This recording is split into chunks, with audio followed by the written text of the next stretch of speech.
For activity 1, we're going to explore some different ways that we can use fractions to represent whole numbers.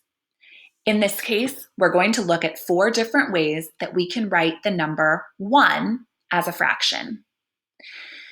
Our fraction strips are very helpful. I can look at my fraction strips and see that I have 4 different rows of fraction strips that are each equal to 1 whole. All right, let's consider the fraction strips that are out of 1 whole. How many wholes are equal to 1 whole? Well, 1. 1 whole strip is equal to 1 whole.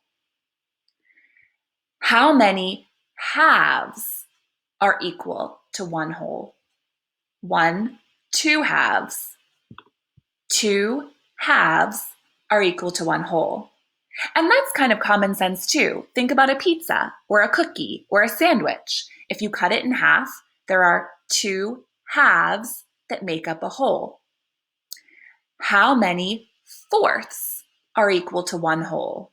1/4, 2/4, 3/4, 4/4 make up 1 whole. 4/4. Just like with the halves, think about a pizza or a sandwich or a cookie. If I cut it into fourths, there are 4/4 in 1 whole. How many sixths in 1 whole? 1, 2, 3, 4, 5, 6. There are 6 sixths in 1 whole. What do you notice about all of these fractions that are equal to 1 whole? 1 whole, 2 halves, 4 fourths, 6 sixths. What do you notice? When you come to activity 1, you're going to fill out these same 4 fractions that are equal to 1 whole. Then you're going to move on to 2 wholes.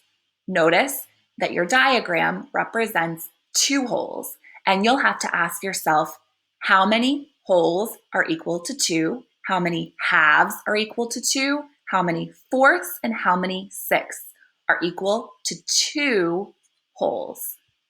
Then you'll move on to 3. How many wholes, how many halves, how many fourths, and how many sixths are equal to 3 wholes. Your fraction strips are a helpful tool that will help you to figure out different ways to write fractions that represent whole numbers.